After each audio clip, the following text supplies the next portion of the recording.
Mateus capítulo 21, versículo 28 e versículo de número 29. Palavras do Senhor Jesus Cristo, dizendo: Mas que vos parece? Um homem tinha 2 filhos, e dirigindo-se ao primeiro, disse: Filho, vai trabalhar hoje na minha vinha. Ele, porém, respondendo, disse: Não quero. Mas depois, arrependendo-se, foi. E dirigindo-se ao segundo, falou-lhe de igual modo, e respondendo ele, disse: Eu vou, Senhor, e não foi. E baseado nestas palavras, nesta pequena parábola do Senhor Jesus Cristo, nosso tema nesta noite é a dinâmica do arrependimento. O que é o arrependimento? Palavra tão usada, palavra tão ensinada. Como acontece o arrependimento?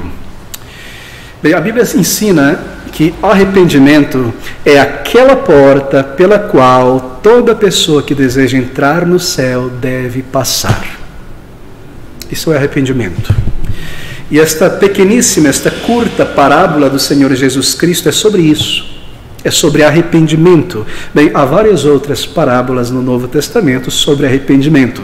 Mas acontece que na maioria delas arrependimento é um dos elementos de ensino da parábola. Mas nesta aqui, ela é totalmente sobre arrependimento. Isso está bastante claro na maneira em que a parábola, a ilustração é declarada, e o contexto também não é daqueles líderes que não queriam se arrepender. Ele explica e então ele conta esta parábola. É uma parábola, é um ensino sobre arrependimento. E nela, claro, porque é uma ilustração e é maravilhosa, nós aprendemos esta dinâmica do arrependimento. O que é o arrependimento? Segundo a palavra de Deus. Como ele acontece? Quais são os estágios? Qual é a anatomia? Porque ele está em movimento, qual é a dinâmica dele? Se nós aprendermos isso, então nós sabemos o que Deus espera, o que Deus comanda. Ó, meus queridos amigos, estas palavras do Senhor Jesus Cristo, deixe-me lhe dar o contexto, elas foram declaradas aos sacerdotes, aos escribas, aos fariseus, aos líderes religiosos daquela época. O Senhor Jesus Cristo estava ali no alpendre do templo ensinando a multidão. Os líderes saíram de dentro do templo, os sacerdotes viram o Senhor Jesus Cristo ensinando com autoridade as pessoas e ficaram enciumados, enraivecidos, porque eles eram os líderes, os professores, e foram a ele perguntar: quem lhe deu autoridade? De onde tiraste esta autoridade para falar desta maneira, ensinar o povo a palavra de Deus? E o Senhor Jesus responde a ele dizendo: bem, eu vou lhes fazer uma pergunta, e se vocês me responderem, então lhes responderei a pergunta de vocês. O batismo de João Batista, aquele que tinha vindo primeiro, este batismo que ele operava tinha o selo divino? Era de Deus ou era dos homens, criação humana? Era algo novo ou pertencia às tradições humanas? E eles foram lá conversar do lado ali e disseram: bom, isso é uma armadilha para a gente. Se dissermos que sim, ele vai dizer: porque vocês não creram então se veio de Deus? Porque vocês descreram na mensagem de João Batista, esse profeta de Deus. E se nós dissermos: não era de Deus não, o povo pode nos apedrejar aqui. Eles disseram ao Senhor Jesus Cristo: nós não sabemos. E o Senhor disse: então, não vos direi a resposta à sua pergunta. E na sequência ele traz esta parábola que tem a ver com o que está acontecendo aqui. E nessa sua parábola, nesta narrativa, há 3 personagens, um pai e 2 filhos. O primeiro filho, o segundo filho. Na parábola, o pai representa Deus. O Senhor está respondendo àqueles homens religiosos.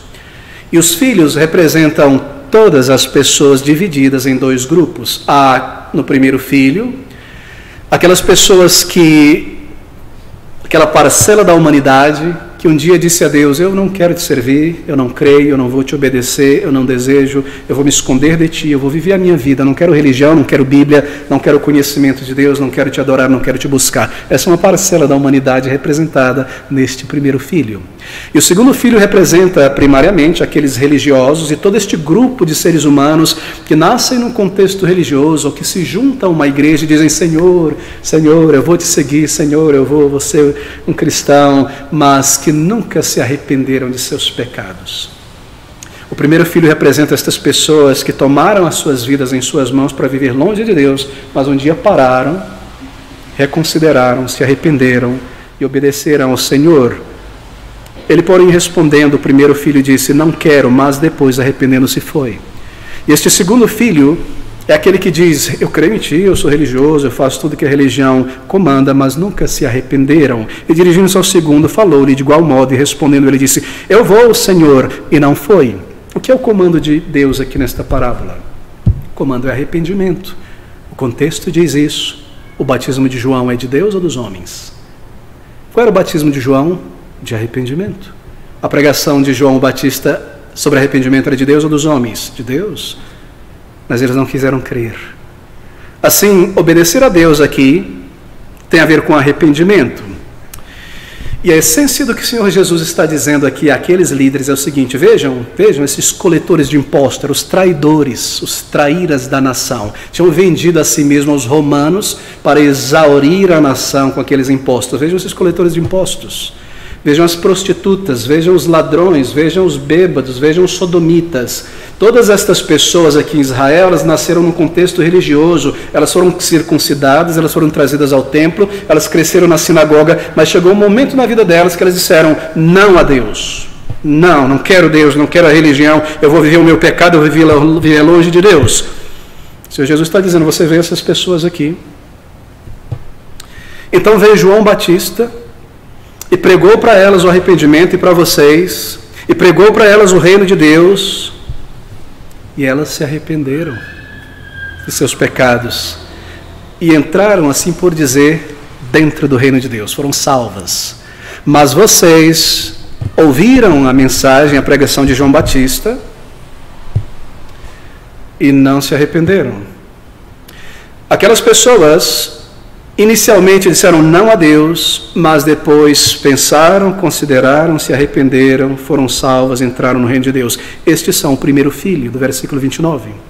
Mas vocês, fariseus, líderes religiosos, homens do uniforme religioso, principais sacerdotes, anciãos, vocês diziam quando João Batista veio pregando da parte de Deus o arrependimento, vocês diziam o quê? O que ele está dizendo aí? Que nós somos pecadores? De maneira nenhuma. Nós obedecemos a Deus, nós somos justos, nós somos de Deus, nós somos o povo de Deus, nós somos Israel. Nós temos o pedigree de Abraão. O que ele está dizendo? Se arrependa, se não serão condenados. E assim eles nunca responderam à pregação de João Batista, o chamado ao arrependimento, e por não terem passado por esta porta do arrependimento, embora vestidos em seus uniformes religiosos, toda aquela postura religiosa, eles ainda estavam do lado de fora do reino de Deus, condenados e perdidos diante de Deus. Eles precisavam se arrepender de seus pecados, tanto quanto os fariseus, as meretrizes, os sodomitas. É isso que o Senhor Jesus Cristo está dizendo. De maneira que a parábola do Senhor Jesus Cristo é uma parábola sobre arrependimento. Na Bíblia, essa parábola em particular, ela demonstra isso com toda clareza, toda clareza. E o que o Senhor Jesus Cristo está enfatizando nesta parábola, marque você, porque ele está falando sobre conversão, sobre entrar no céu, e é tudo que nós buscamos, não é? Quando alguém busca ler a Bíblia, pensar sobre Deus, o que você está querendo? Não é ter o perdão dos teus pecados. Você sabe que tua vida está acabando, Deus irá julgar, eu preciso do perdão de Deus, terminar os meus dias, ser salvo, ser reconciliado com Deus. Esta parábola é sobre aquilo que é mais vital, fundamental, na questão da salvação da tua alma. E esta questão é arrependimento. Deixe-me ainda ser mais assertivo aqui nesta questão. Quando nós observamos o cenário evangélico de nossos dias e o número de pessoas evangélicas não salvas ainda, que anos atrás eram milhares, mas hoje são milhões, é perceptível, não é? Que a razão por que há tantas pessoas evangélicas cristãs em nosso país, mas não regeneradas, não salvas, não transformadas, tanto dentro da igreja, estando dentro da igreja, mas ainda fora do reino de Deus, a razão é esta. É que elas, apesar de estarem na igreja por muitos anos, elas ainda não compreenderam isto. Elas ainda não entenderam o lugar, o significado e o lugar do arrependimento na mensagem do Evangelho. Elas não captaram isso. Os seus olhos não perceberam isso. Elas já ouviram tantas e tantas vezes, e essa é a razão por que permanecem do lado de fora. Bem, você sabe, fala-se muito hoje sobre o reino de Deus, sobre as bênçãos do reino de Deus, não é? Fala-se muito sobre as bênçãos do reino de Deus, mas pouco a respeito da porta de entrada no reino. E assim, presume-se que todas as pessoas que estão dentro do salão, na igreja, já estejam dentro do reino de Deus, então se fala só sobre as bênçãos do reino de Deus, mas se esquece de falar sobre aquela porta de entrada e perguntar, será que já entraram para dentro do reino de Deus? Isso em grande parte, penso eu, tem acontecido nos púlpitos, nas igrejas, e essa presunção evangélica cristã, porque o significado e o lugar do arrependimento na pregação do Evangelho, na mensagem do Evangelho, não tem sido percebida, não tem sido colocada, não tem sido evidenciada. Eu devo lhe dizer que há muita culpa nisso em pregadores, em tradições humanas. Deixe-me exemplificar sem desejando ofender absolutamente ninguém. Pense sobre nossos amigos pedobatistas, aqueles que batizam bebês. Você nasce dentro do contexto da igreja como filho de um crente e você é levado às águas do batismo e assim você é integrado para dentro da igreja como parte. Você não é considerado um crente ali, considerado um cristão. Alguns dizem que sim, outros dizem que não, a maioria diz que não. Mas você é trazido para dentro do contexto da igreja, do reino de Deus, etc, etc. E chega uma idade onde você precisa declarar conscientemente esta tua fé. E sabe qual tem sido o resultado desta prática católica romana que persiste em grupos reformados, grupos evangélicos? É que muitas pessoas, elas entram pela porta do fundo do batismo infantil para dentro do, entre aspas, o reino de Deus, para esse círculo exterior. Elas são batizadas, carimbadas, seladas, assim por dizer, já não são pagãs, já não são no mundo, e elas crescem ali, mas elas nunca se arrependeram de seus pecados diante de Deus. Você percebe como o lugar do arrependimento foi deslocado? Deixa-me dar um outro exemplo. Muitas pessoas dentro de igrejas continuam fora do reino de Deus por causa de métodos humanos, como aquele método criado por um homem engenhoso no século XIX, chamado Charles Finney, que marca o arrependimento, que é uma transação espiritual de foro íntimo, e ele diz que esse negócio tem que ser representado com um ato físico. Você não encontra isso na Bíblia, ele criou isso. E hoje em todo culto evangélico, quase todo, 99,9%, ao final de uma mensagem, o arrependimento ele é conectado a um ato físico. Se você crê em Jesus, se você se arrepende, levante a mão, venha para frente, eu vou orar por você, isso vai mostrar que você se arrependeu. Meus queridos amigos, muitas pessoas têm ido à frente, mas nunca foram a Cristo em arrependimento, porque o lugar do arrependimento nesta mensagem está deslocado. Deixa-me mostrar um outro perigo e outro problema que eu tenho visto. Pais que com muito amor, com muito zelo pelos seus filhos, estão na igreja, começam a constranger a mente, a impelir, a convencer os seus filhos que eles devem ser batizados. Meu filho, você está na igreja, você já passou pela escola dominical, você precisa ser batizado. E o pastor, rapaz, você já está aqui, vamos ser batizados, vamos lá, é bom, tem que ser batizado, fazer parte, ser batizado. E a pessoa é batizada antes de ter nascido de novo. E assim ela permanece dentro da igreja, fora do reino de Deus. Este foi o meu caso, por muitos anos. Mas ainda um outro meio, um outro problema. E a ideia geral da maioria das igrejas hoje, que tudo que você deve fazer em relação ao cristianismo, em relação à mensagem de Deus na palavra de Deus, é aderir à mensagem, é assimilar os valores, copiar o linguajar evangélico, associar-se, assimilar o cristianismo, e você está tranquilo, você está dentro do reino de Deus. Você percebe? Deixa-me mencionar algumas razões da suprema importância do arrependimento na mensagem do Evangelho. Se você considera a revelação de Deus no Novo Testamento, Deus ele revelou estas verdades, não é? Se você considera esta revelação em temas, em uma ordem de temas, você sabe qual é o primeiro e mais importante tema que é apresentado para nós no Novo Testamento pelo Espírito? É o arrependimento. Isso te surpreende? O primeiro pregador do Evangelho, no Novo Testamento, que aparece na narrativa, daí tema cronológico, foi João Batista. E qual era a mensagem de João Batista? Arrependimento. E o que o seu batismo representava? Batismo de arrependimento. Veja comigo Marcos capítulo 1, volte algumas páginas para trás, versículo de número 4. Marcos capítulo 1, Marcos capítulo 1, versículo de número 4. Apareceu João batizando no deserto e pregando o batismo de arrependimento para a remissão de pecados. Ele estava dizendo: arrependam-se, creiam no Senhor. Os líderes, esses mesmos aqui com quem Jesus conversa, foram a João Batista: quero ser batizado, quero participar desse rito. E João diz para eles: raça de víboras, por que vocês não mostram fruto de conversão para depois mostrar o arrependimento? Por que vocês não mostram o conhecimento para depois vir buscar o diploma? É isso que eles queriam todo tipo de diploma religioso. Eu já fiz isso, e assim são muitas pessoas hoje. O que elas querem é: esta igreja está dizendo que eu preciso ser batizado, bom, eu quero ser batizado. Essa aqui diz que eu preciso da ceia, essa aqui diz que eu preciso ofertar. Eu quero tudo, eu vou ter tudo, que eu tenho todos os certificados, vou entrar no céu todo carimbado, certificado, não vou ter problema. Onde está o arrependimento de teus pecados diante de Deus? Ele pregou o arrependimento. Na ordem de tema e na ordem cronológica, o segundo pregador é o próprio Salvador, Jesus Cristo. E qual era a sua mensagem? Está em Marcos capítulo 1, versículo 14 e 15.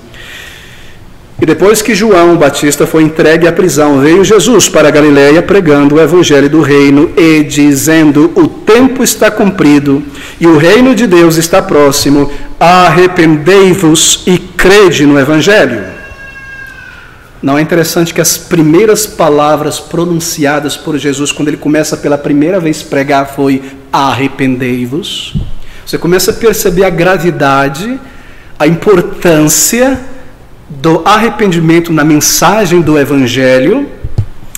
Pouco depois que o Senhor Jesus chama os seus discípulos, separa os apóstolos, os treina e os envia para pregar o reino de Deus e preparar o seu caminho. O que foi que eles pregaram? O que foi que eles disseram? Marcos 6,12 responde. Versículo 12. E saindo eles pregavam que se arrependessem. Essa era a mensagem dos apóstolos, de João Batista, do Senhor Jesus Cristo. Então, depois da morte do Senhor, vicária, substitutiva no lugar de pecadores, sua ressurreição, sua ascensão ao céu, ele envia o Espírito à sua igreja, e o primeiríssimo sermão que foi pregado na igreja recém-inaugurada foi aquele sermão pregado pelo apóstolo Pedro. Está lá em Atos 2,38. E o que é que ele está pregando ali? A palavra de Deus nos diz que ele prega a mensagem do Evangelho, dos profetas, a respeito do Senhor Jesus Cristo. Em um momento determinado, o Espírito de Deus como que flecha o coração daqueles ouvintes com convicção de pecaminosidade, e eles começam a indagar a Pedro e perguntar aos irmãos: nós fizemos isso, nós somos pecadores, e o que devemos fazer agora? Qual foi a resposta deles? Está aqui. No versículo de número 38 do capítulo 2 do livro de Atos. Você já leu esse texto? Eles perguntam a Pedro, e disse-lhes, 37, ouvindo eles isto, compungiram-se em seu coração e perguntaram a Pedro e os demais apóstolos: que faremos, homens e irmãos? Nós matamos o Salvador. E disse-lhes Pedro: arrependei-vos. Queridos amigos, quando os apóstolos se espalham pelas nações, os discípulos se espalham pregando a palavra de Deus, as culturas diferentes, lembra que não eram cristianizados ainda, entre aspas, eram pagãos, a luz estava só em Israel. Mas eles se espalham pelo mundo pagão, pela Europa, por toda parte, pregando o Evangelho, a culturas, a cosmovisões diferentes. O que eles pregavam? O que eles pregavam? Deixa eu tomar como exemplo Paulo, Atos 17, versículo 30. Lidando com pessoas que não conheciam nada a respeito do Antigo Testamento, a respeito do Deus verdadeiro. Como é que ele introduz a verdade? Como é que ele explica para aquelas pessoas sobre Deus? É como você ir no meio da Amazônia, entre os índios Yanomami, e começar a explicar sobre a verdade da Bíblia. O que é que eu vou fazer? Qual vai ser a minha mensagem principal, primordial? Atos capítulo 17, versículo 30.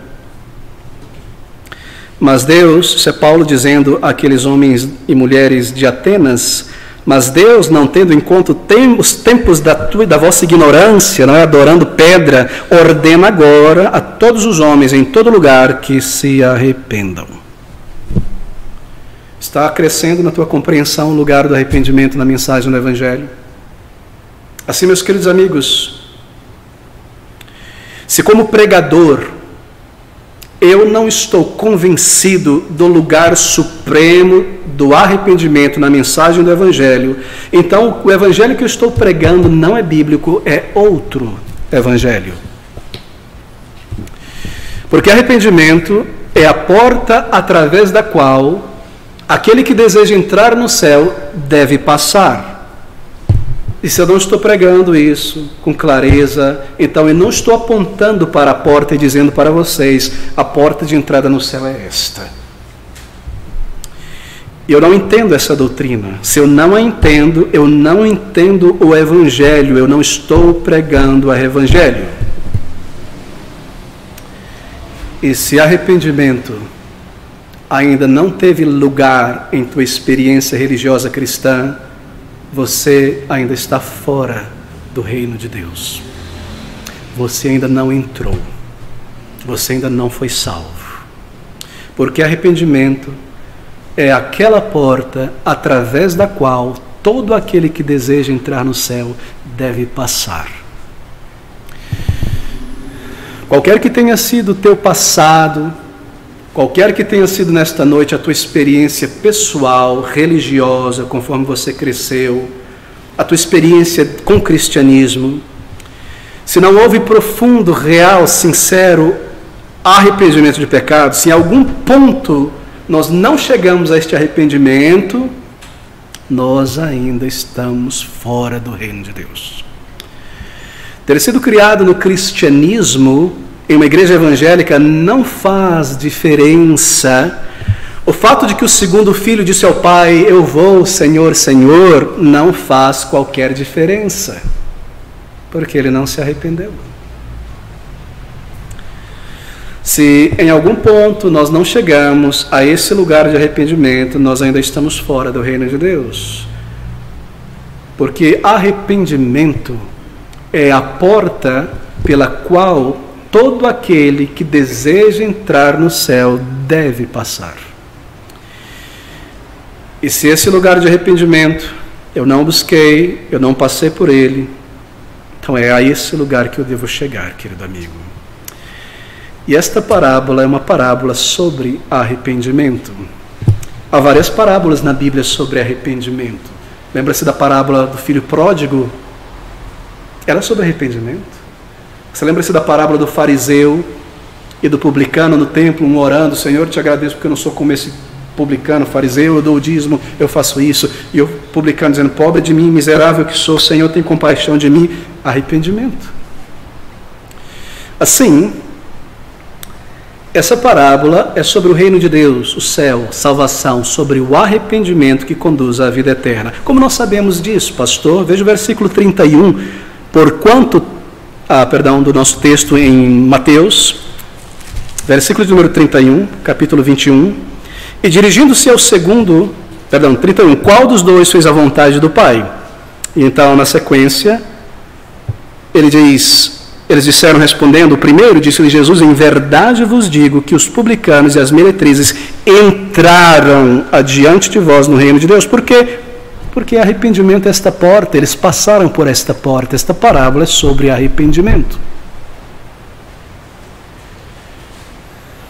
Em teus pensamentos sobre Deus, sobre religião, sobre tantas igrejas, sobre tua culpa, teu anseio, o céu, a morte que está chegando. Talvez haja uma miríade de pensamentos, ideias, palavras que você ouviu. Deixe-me ajudar nisso aqui. Se você pegar tudo isso aí, pôr na peneira, depois pegar e pôr num filtro, no funil, e afunilar, se você quer que reduza-se a uma coisa só, como eu posso ser salvo, morrer e ter certeza de vida eterna e salvação? É isso aqui. Arrependimento. É nisso que você deve focar e deve entender.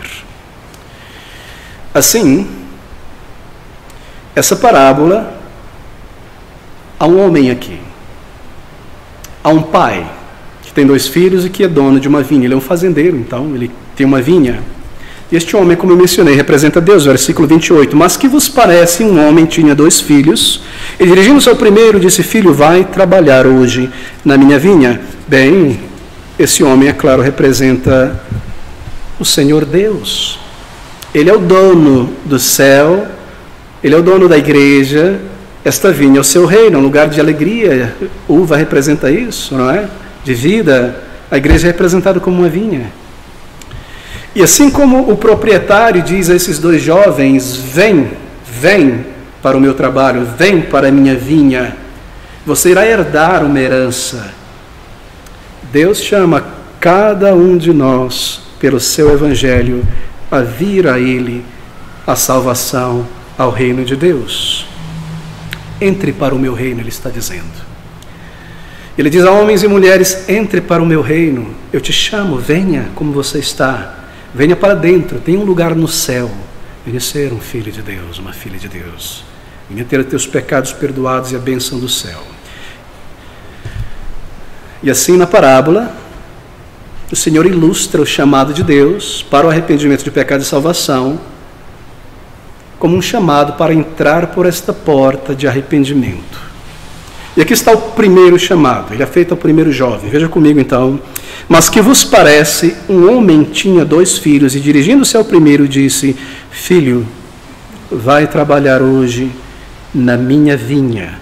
Ele, porém, respondendo, é interessante a resposta, disse: não vou,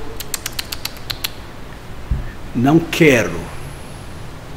Você percebeu o teor da resposta? É uma resposta seca.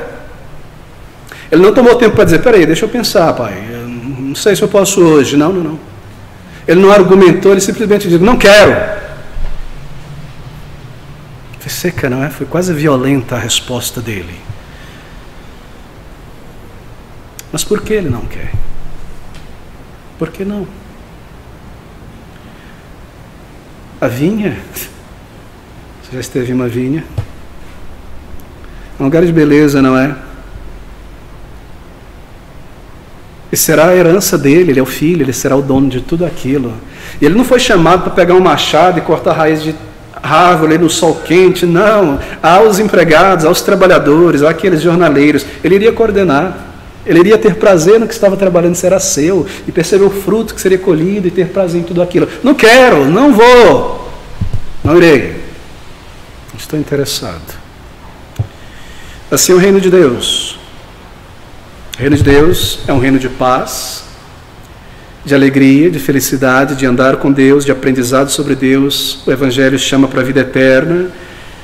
Entrar no reino de Deus, ser salvo, ser transformado, é como sair de um sol escaldante, sedento, cansado, e entrar numa sombra fresca, com um vento fresco, um refrigério, tomar uma água fresca, sair disso para algo maravilhoso. É como sair de um lugar escuro, sombrio, para a luz. Isso é entrar no reino de Deus, isso é ser salvo. É como sair da prisão, de um lugar horrível, para a liberdade. E você recebe a cidadania do céu. Quantas pessoas fugindo para um outro país, para os Estados Unidos e outros países, buscando a cidadania naquele país, o sonho americano, isso, dirigir um carrão e comer bem, e etc, etc. Eles querem a cidadania dali, porque senão eles têm que viver ocultamente. Pense sobre isso. O reino de Deus, de glória e de perfeição, o reino de Cristo, é o chamado para o céu, para a eternidade. Por que alguém diria a mensagem do Evangelho, a esse chamado de Deus: eu não quero isso, eu não quero? Você nem mesmo quer pensar a respeito? Não, eu não estou interessado, não me fale sobre Deus, por favor.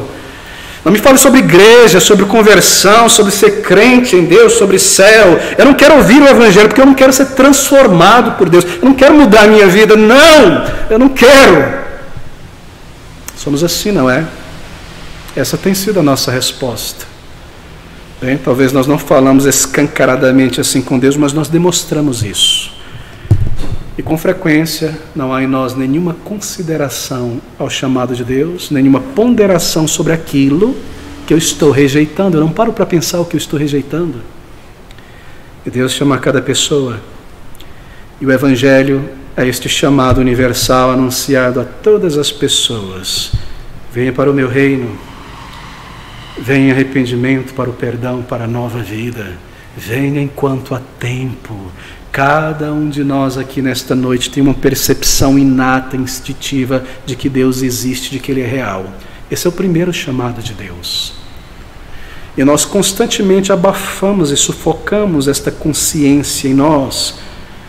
Nós empurramos para o lado, nós enterramos, esquecemos, não queremos pensar. Mas esse chamado gentil de Deus vem a cada pessoa, e toda pessoa tem uma consciência da existência e da realidade de Deus, um senso de que eu devo prestar contas ao meu Criador. Eu não pertenço a mim mesmo, eu pertenço ao Deus que me criou. E então, depois desse chamado, vem um chamado mais direto, mais aberto, que é o chamado do Evangelho, é o que eu estou fazendo nesta noite. É um chamado que vem direto à nossa mente, que argumenta a partir da palavra de Deus com a nossa mente. O Evangelho é o chamado ao arrependimento e à fé, a uma nova vida, e nós dizemos: não, eu não quero isso, eu não quero isso, eu não vou ouvir, eu não vou ouvir. Se eu tiver que ouvir, eu vou bloquear, como não se fosse para mim. Eu vou passar de lado essa mensagem, estou esperando que termine esse culto, para que eu volte para casa, para minhas coisas, para o dia de amanhã. Eu não quero. Foi a resposta do primeiro jovem. E nós nos afastamos de Deus e nos entregamos aos nossos pecados enquanto estamos brincando de cristianismo. E nos entregamos aos nossos pecados enquanto estamos brincando de cristianismo. E tomamos o nosso corpo, nossa mente, nossos anos de vida, nossa alma, os dons, os talentos que Deus nos deu, toda a boa dádiva que vem de Deus, para gastar com nós mesmos. É isso que nós estamos dizendo a Deus, amigos. Não. Mas algo aconteceu com este jovem. Porque nós lemos essas palavras do versículo 29. Mas depois, arrependendo-se, foi. Bem, ele mais tarde se arrepende, volta atrás. E a pergunta é: o que levou ele a mudar de pensamento, de atitude, e voltar atrás? Inicialmente, ele se ofendeu com o comando do pai, com o chamado do pai. Mas depois ele se arrepende. E é isso que nos interessa nesta noite. Eu gostaria que você, se esquecer de tudo que você ouviu nesta noite, não esqueça disso.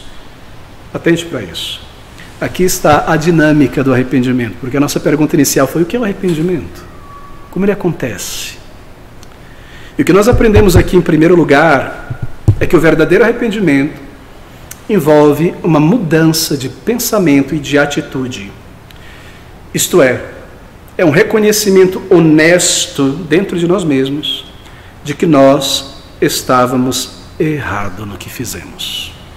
Da maneira como nós agimos, da maneira como nós pensávamos a respeito de Deus, da sua palavra.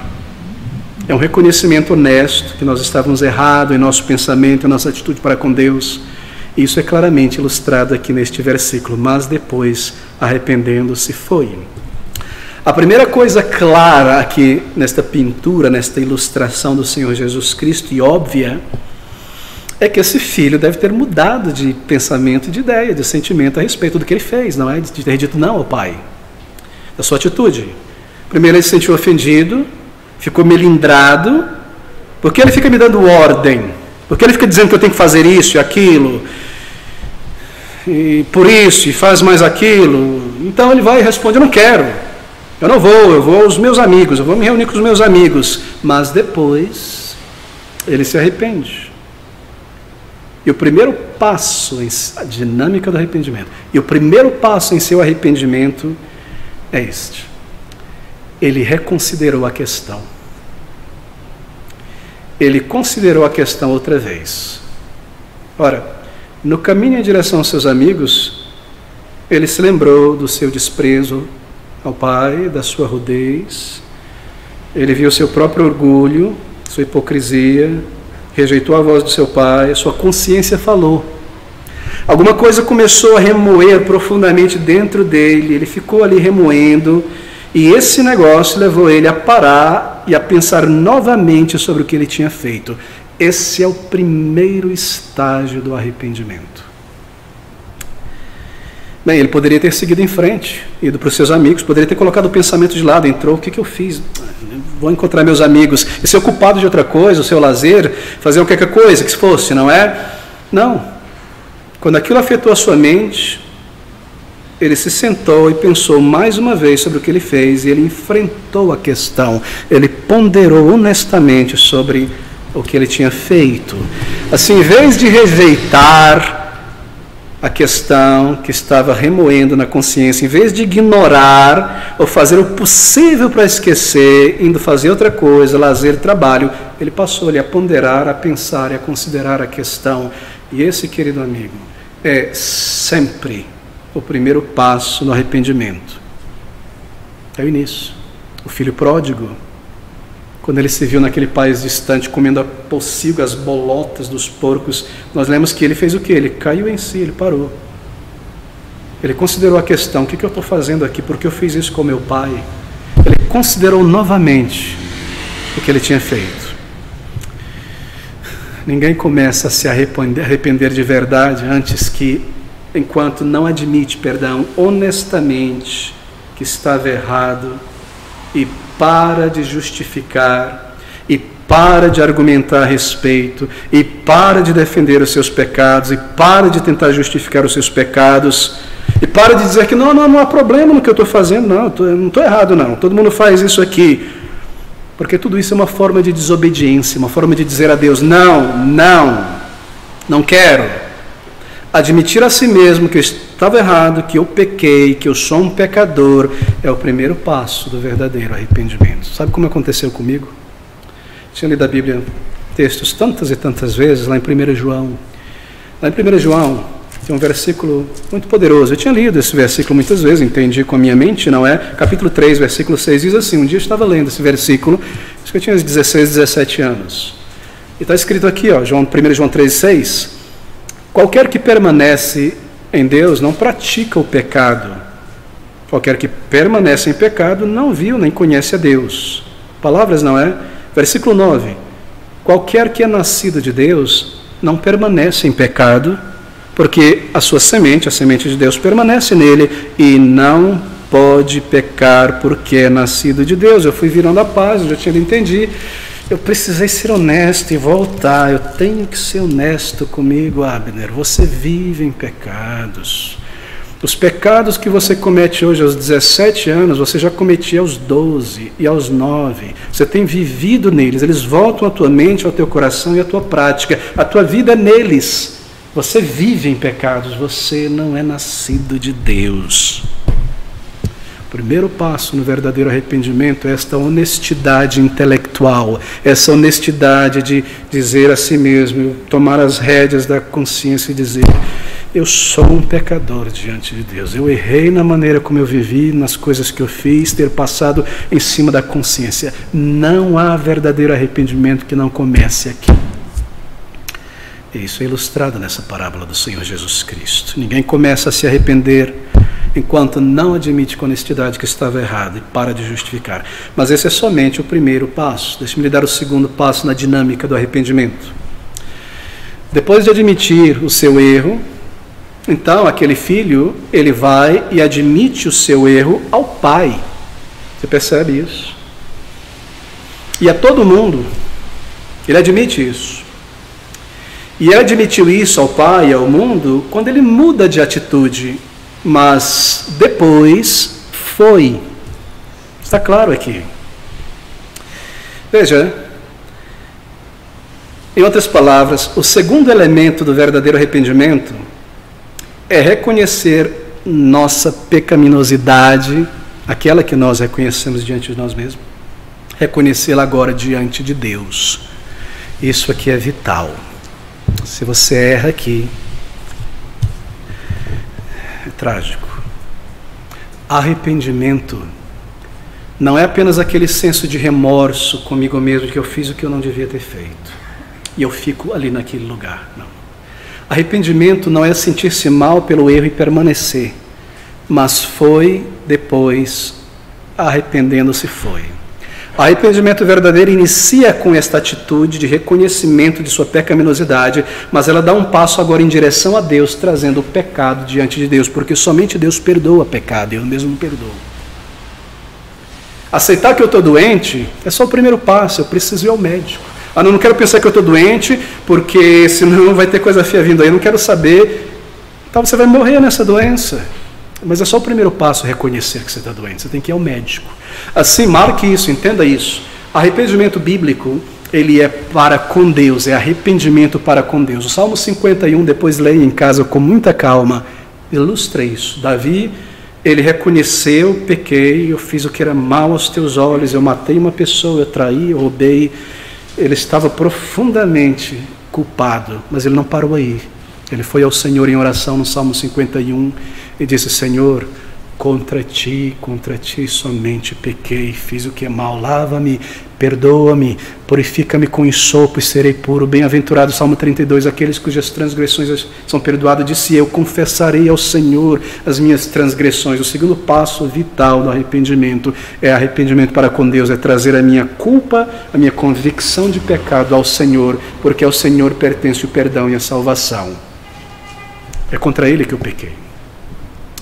E se isso não aconteceu, se tudo que você tem foi, eu levantei a mão e fui para frente um dia, eu já fui batizado, eu participo do coral, estou na igreja, eu sei que não sou a pessoa perfeita, mas você nunca foi a Deus em arrependimento, você nunca passou por esta porta. Meus queridos amigos,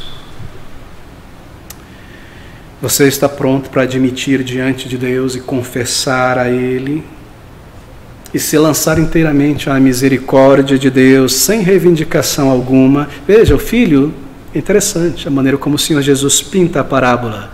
O filho se arrependeu, mas ele não começou a dizer, bem, eu não sei, eu vou dizer para o meu pai, e eu vou fazer isso, eu vou tentar. Não. Ele foi imediatamente, sem reivindicação alguma. Não somente honestamente reconheceu o seu erro, que estava errado, que tinha pecado contra Deus, lamentou, mas ele foi. E então, deixe-me passar por terceiro e conclusivo elemento para concluir aqui e não confundir nada. Porque o maior exercício de um pregador é esse, é não confundir o que é tão claro na palavra de Deus. Por isso que eu estou falando com a voz que você possa ouvir e entender como uma conversa, que nós poderíamos ter sentado ali. Aqui está o elemento conclusivo. A prova para ele próprio e para todos do seu arrependimento, que houve mudança, que houve transformação, que Deus aceitou o arrependimento dele e o salvou, e ele passou por esta porta, foi que ele foi fazer então aquilo que no princípio ele não queria fazer. Versículo 29b, não quero, mas depois arrependendo-se foi. O que é isso aqui? Bem, esse é o fruto do arrependimento. E qual é o fruto do arrependimento? Mudança. Mudança concreta, de postura.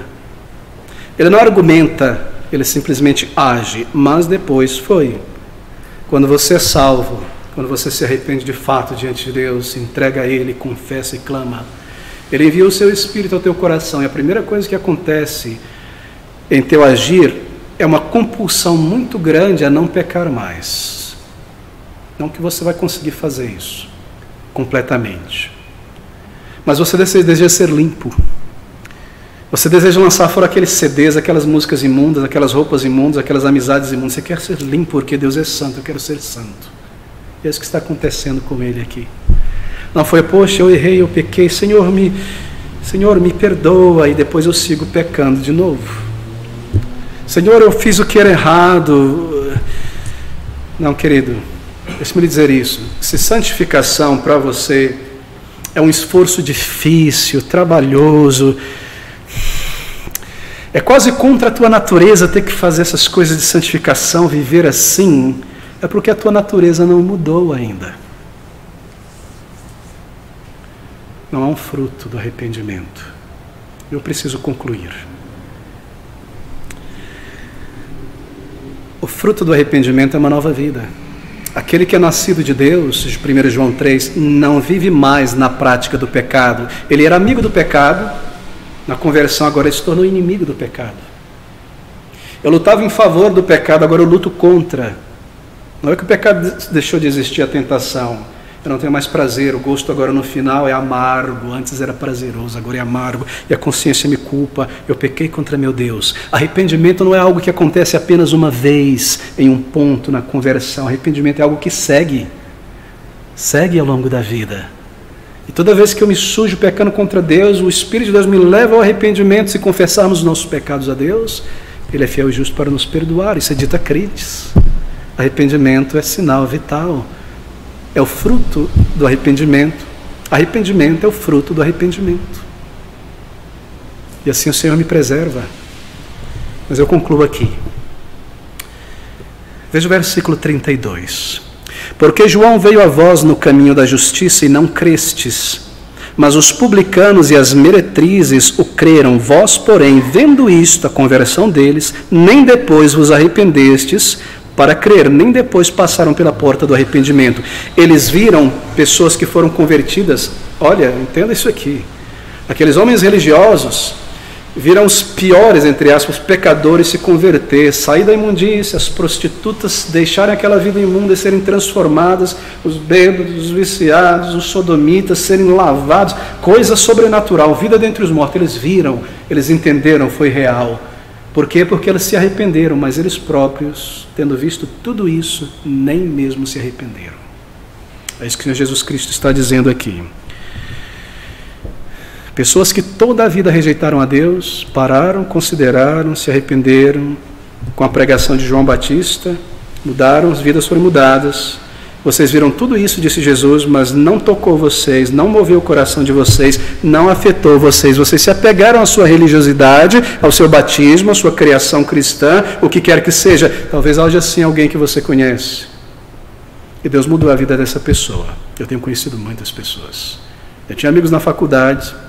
Eu me lembro de um em particular, que era uma pessoa tão ansiosa, ele duvidava de tudo, ele suspeitava de todo mundo. Ninguém podia olhar para a namorada dele, já estava suspeitando, porque as pessoas queriam roubar ele. De 10 palavras que ele falava, uma era imoral, talvez 3.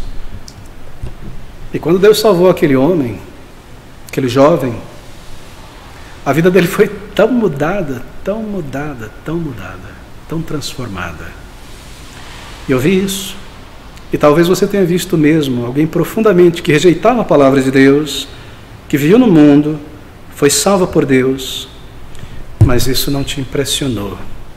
E você continua dizendo, eu quero permanecer como eu estou, não quero ser bitolado, eu não quero. Os fariseus viram transformação de pessoas tão decadentes no pecado, e eles próprios não se arrependeram dos seus pecados. Aquela pessoa poderia ter sido o maior mentiroso do mundo, mas agora é uma pessoa honesta. Não, eu não vou dar atenção para isso, eu não vou me deixar afetar por esses testemunhos, por essa demonstração do povo de Deus. Deus te mostrou coisas maravilhosas, sinais tão belos do que Ele tem para você, mas eu não quero entrar no reino de Deus. Ó, queridos amigos,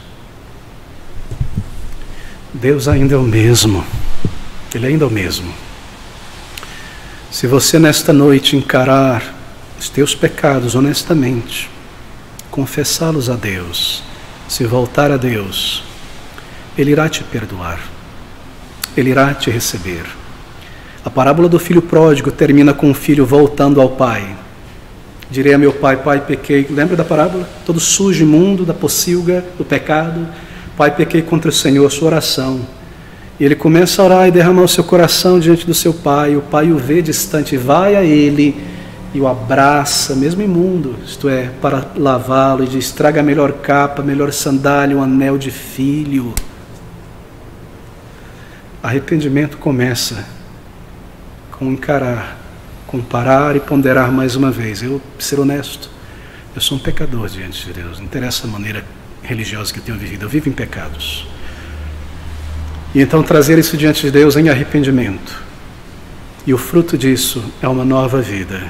Confesse ao Senhor, Ele te perdoará, Ele te perdoará, Ele me perdoou.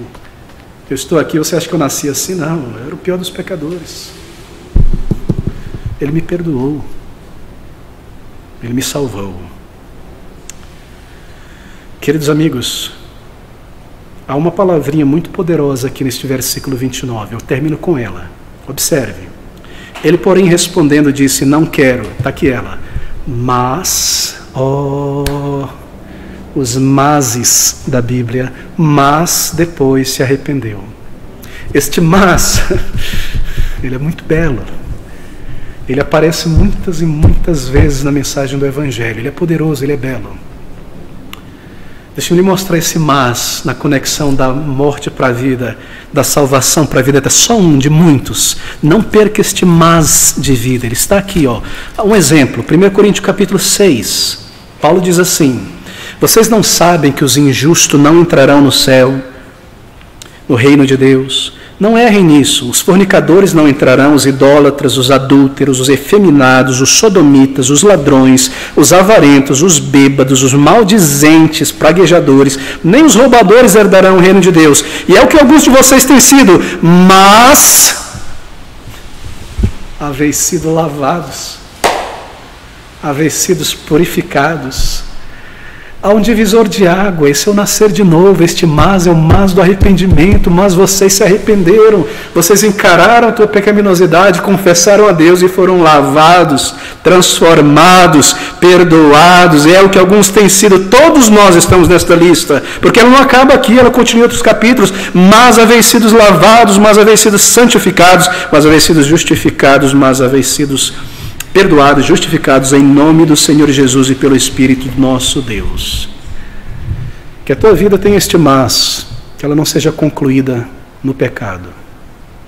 Mas ele um dia, ele viveu assim, ele foi um pecador horrível, um viciado, um imoral, um ladrão, uma mulher obscena, mas houve um dia, quando ele encarou seu pecado diante de Deus e se derramou diante de Deus e clamou por misericórdia, e ele foi lavado, ele foi perdoado, ele foi salvo. Ele viveu a pior vida no mundo, mas ele ouviu a voz do Salvador, ele creu, ele encarou, ele se entregou.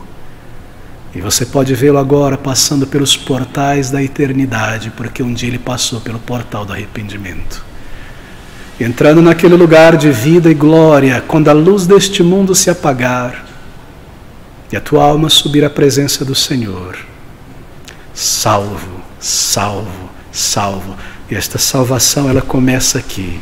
Quando você vai a Cristo, Ele te salva, Ele te dá o poder para vencer o teu pecado, Ele te dá a alegria, os seus ouvidos à tua oração, bênçãos, tantas coisas. Não é só o perdão que você recebe, é o poder para viver uma nova vida. Ele dá, mas